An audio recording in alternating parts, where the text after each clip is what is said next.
He built a castle on the place where he died. Think about that for a moment. The most feared being in the galaxy chose to live permanently on the world that destroyed him. Not as punishment, not by order, by choice. And what almost no one has asked is why. Stay with me, because this story does not end the way you think. You already know the name, Darth Vader, Dark Lord of the Sith, the black armor, the mechanical breath, the silhouette that made grown men go cold before he even spoke. You know the legend, but the legend was a shell. Inside that shell was a man doing something that no Sith was ever supposed to do. He was grieving, obsessively, desperately, across decades. And at the center of that grief was a plan so private, so dangerous, so fundamentally human that Palpatine himself could never be allowed to know it existed. By the end of this, you will see Darth Vader differently, not as a monster, not as a tragic hero, as something more unsettling than either. A man who understood exactly what he had lost and who refused, at every level of his being, to accept it. There is one moment that set everything in motion. We will get there. But first, you need to understand what Mustafar actually was. Most people see it as the place of defeat, the lava world, the duel, the dismemberment, the end of Anakin Skywalker. That is the surface reading, the shallow one. Mustafar was not just where Anakin fell. It was where the Force itself bent under the weight of concentrated dark side energy for centuries before Vader ever arrived. The Sith had known this. Ancient structures already scarred that volcanic ground when construction began on what would become Vader's fortress. The location was not chosen for isolation or security, though it provided both. It was chosen because the dark side flowed through that place like blood through a wound that refused to close. Vader knew this, and he intended to use it. Picture him in those early years of the Empire.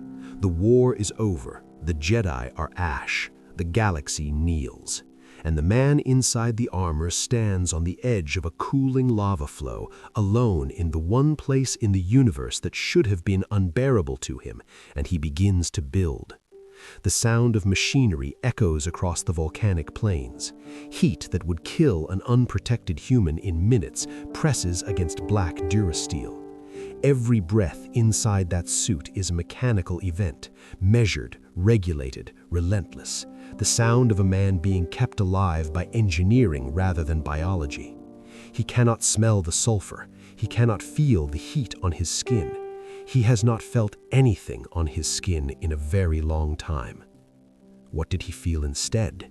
That is the question no one thinks to ask. The fortress rose over years, massive, angular, built to amplify.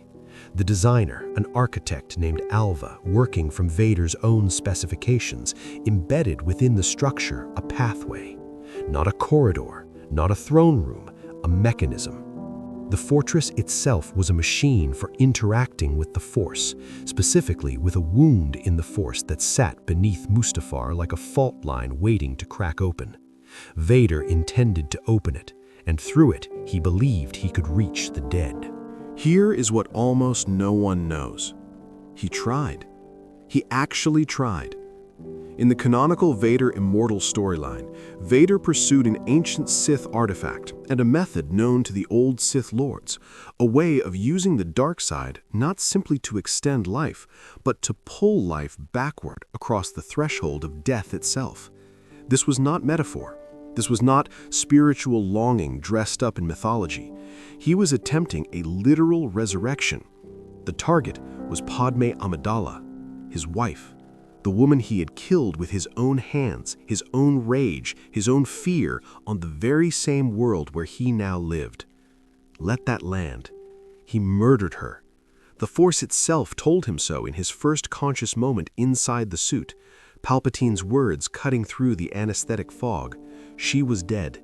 He had killed her. And then, across the following years, he built a castle on the murder site and devoted a portion of his vast power and resources to undoing what he had done. Not because he thought he deserved her back. He knew he did not, but because the alternative, accepting it, living inside it, breathing inside it with every mechanical inhale for the rest of his extended Sith life, was something he could not do. This is the cliffhanger the records almost sealed permanently. Did it work? It did not. But the failure is more important than any success could have been. Inside the Force vision Vader entered in his attempt, he walked through versions of himself. Through memory corridors that smelled of starship fuel and Tatooine sand. Through the echo of a boy who had once believed he could save everyone. He reached Padme, or something that wore her face in the architecture of his guilt, and she refused him, not with anger, not with condemnation. She simply did not recognize what stood before her. The thing she saw was not Anakin, was not even Vader. It was something that had consumed both of them and left a shape behind. He could not bring her back because she would not have known him. That was the answer. That was the payoff the dark side delivered for years of obsession and construction and ritual on a burning world. Not power, not reunion, a mirror. The dark side showed him what he had become and confirmed in the most brutal language available that the man Padme had loved was not retrievable. What almost no one discusses is what he did next. He stayed.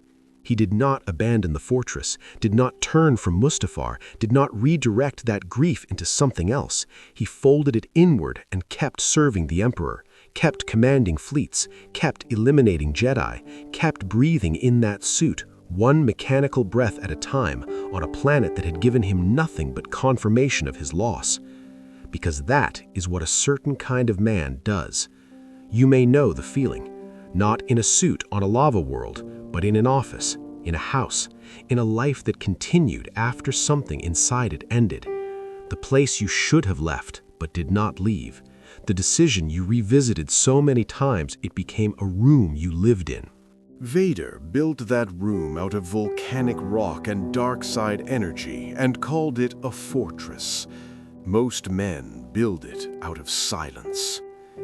This is the version of Vader the films never had time to show you. Not the weapon of the Empire, not the father in the final act, the man in between. The man who understood precisely what he had sacrificed, who had no illusions left, and who chose to remain inside the wreckage of his choices rather than pretend they had not happened. There is a specific kind of integrity in that, a terrible kind, the kind that does not forgive itself and does not ask to be forgiven. He served a master he despised. He wore pain as architecture. He tried once to undo the irreversible and was shown clearly that he could not. And then he went back to work. Darth Vader was not broken at Mustafar. He was defined by what he chose to do after Mustafar showed him the truth. That is the distinction that matters, not how a man falls, how he carries what he cannot put down. The armor was not a prison, it was a decision, renewed every day, in every breath, for decades, and only one thing in the end was ever strong enough to make him choose differently. If this story shifted something in how you see him, drop a thought in the comments. I read them.